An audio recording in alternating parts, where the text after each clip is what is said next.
let's kick off with Apple. Andy, earnings beating lowered expectations. Apple had warned earlier this month that sales were slowing, and sure enough, sales are slowing. Shares of Apple up around 5% on earnings. A few fun facts, Andy. So I want you to put these in the blender and then tell me what it all means for investors. Okay, first of all, Tim Cook, the CEO, pointed to China and the trade war as two of the culprits for the slowdown. He also said that Apple users are holding onto their iPhones for longer. Okay, fun fact number one. This is the first quarter where Apple did not report the number of iPhones sold for the quarter, but Apple did disclose there are now 900 million iPhones in the wild worldwide. So what does all that mean for investors? Well, let's just look at the quarter first, Mac. This was the first quarter during the holiday period in, I think, about a decade that they saw both revenue and operating profits fall. Tim Cook mentioned China. We knew that going in. We knew they also were not going to report the iPhone unit volumes for this quarter, although there are some analyst expectations given what they announced that unit volume is falling up as much as 20%. So China continues to be the headwind there. But when you look at the overall picture, Mac, you said 900 million active iPhone installations, active total devices, 1.4 billion. That's up 8% over the year. So of those total units that are active, 64% are about iPhones, and that's about what they get in revenue. If their total revenue is accounted to from iPhones is about 62%. Paid subscriptions for their online business now and their ecosystem is at 360 million. That's up 120 million over a year. So the real story that Tim Cook was trying to say for this is iPhone is the past. The future is really the ecosystem. It's really the service business. It's really the wearables business. And he talked a lot about that. And that's the future growth for Apple. And they need it because the revenues are stagnant. The forecast for next quarter is a little bit lower than what analysts were expecting. So the growth engine for Apple, where's it coming from? It's got to be coming from the services business, which, by the way, they also reported the gross margin for that business is twice as high as it is for the hardware side. Yeah, I mean, I think that we are in a different phase of the life cycle for Apple, and we've hit the more or less maturity of the iPhone. I mean, it's unreasonable to expect the same growth rates going forward. I mean, logic tells us that as iPhones evolve, they get better. As they get better, the replacement cycle should get longer, right? I don't want to replace my iPhone if I don't have to, and so I'll hang on to it for as long as I can. I do feel like we saw all quarter long leading into yesterday. It felt to me like all of these analysts out there talking about this, the 10R being this flop and underperforming. And that really struck me as odd. I felt like they were totally missing that. And it turns out that they were. The latest data from the Consumer Intelligence Research Partners shows that the most popular iPhone during the quarter was actually the 10R. It says that the 10R accounted for 39% of total iPhone sales, and the 10S and 10S Max models made up a combined 26% of sales. So that tells us a couple of things. Number one, we are running into a situation here where they're not going to be able to raise prices much anymore at all. Because remember, the 10R is the one that is significantly cheaper. As a 10R user myself, I think, generally speaking, it's a good phone. But the other point is, I think we've hit basically peak smartphone. There's not much else you can do with these phones other than to change perhaps the interface or what you're doing. I mean, the screens are about as big as they're going to get.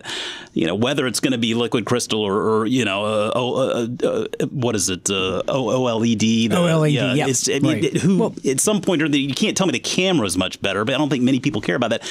Give me a phone with a battery that lasts a little bit longer. I think that takes care of a lot of problems. And so, as Andy was saying, now Apple needs to make that pivot to being a services company. So they need to change that narrative, and that's why we don't get the same information on the unit sales, but we are getting more information on the profitability of the services business. But investors need to make sure they have their expectations in check there as well. It's not like they're just going to flip a switch and say, hey, now we're a services company and we're going to make $200 billion a year with services.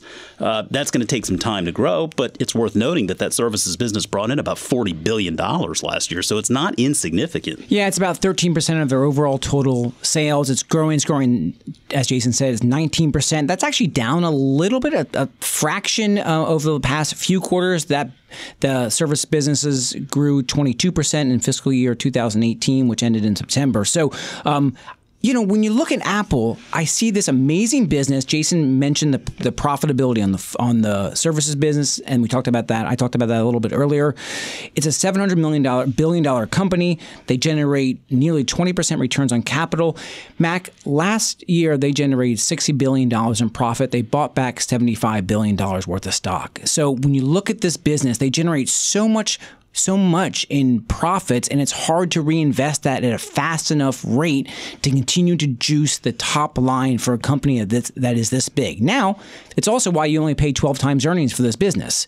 So the stock was up a little bit today. That's not a surprise to me considering what Tim Cook had talked about with the weakness in China. By the way, like companies in China, Huawei is doing quite well in China selling phones. So a different type of market that Huawei is going after than what maybe Apple's going after. So there is success in China, just not with Apple per se on the iPhone business. So this business is just this kind of like very profitable. They buy back a lot of stock. It's just not the fastest growing business anymore. They got to find those growth rates. And if you're an investor in Apple, you have to either expect that, hey, this is going to be a pretty slow growing business, very profitable. They're going to invest back into buying back stock. That's going to juice my per share ownership of it. Or they're going to do something that's going to really juice the top line on the services side. Okay, so let's go back to that point you made about the money. They've got a sizable piggy bank. Is there an acquisition that you would like to see Apple make? Well, I think it has to be somewhere on the services business. So they bought Beats for that has really juiced some of their earbuds and music business. So I think that's but that was a very small acquisition. They have so much cash on the balance sheet. It's almost $75 billion of cash and short-term securities, and long-term securities gets it all the way up to like $285 billion. So they have so much cash sitting there. They would have to make a really sizable acquisition somewhere in the services or the non-iPhone space to be able to have a meaningful impact to the top line. Yeah, I think that's right. I mean, my reckless prediction for 2019 was that Apple would acquire Square, and I mean that's only half kidding, really. I could see actually a world where that would make a lot of sense, because they are two companies that are founded on making pretty sleek hardware that people like. And then developing an ecosystem around that hardware that is very useful. And I think that Apple they need to pursue, like Andy said, the services side of the business. And whether that's music, video, whatever. I mean, I think music, the economics pretty much suck no matter what business you are. So that's going to be like a value add. But when you look at the longer term opportunities and the big market opportunities, I think payments, we talk about that all the time. That's a tremendous opportunity because of the global nature. When you look at Apple Pay yielded 1.8 billion transactions this past quarter, which was more than double. That's a lot. More than double from the same quarter a year ago. So people definitely are using it. There is something there, and they do get a little scrape from that transaction every single time. And then, of course, we know that Tim Cook has said more than once that he feels like Apple will be most remembered for their impact on the healthcare world. They are coming up, I think, on a little bit of a challenge. You're trying to figure out that next piece of hardware. They've done okay with AirPods, the watch. They're doing okay there. But you look at something like HomePod. You want to talk about fun facts. The HomePod, this is their holiday quarter. HomePod was not mentioned once in the release or on the call. I mean, it's like it might as well not even exist.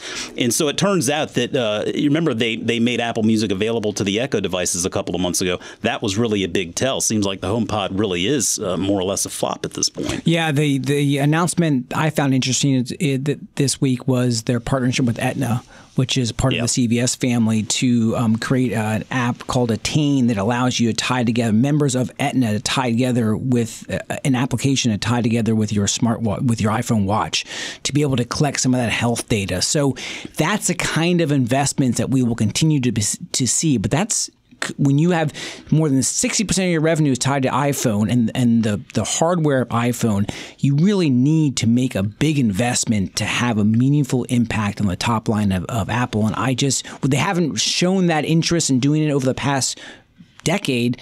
Maybe this next couple of years we'll see something different.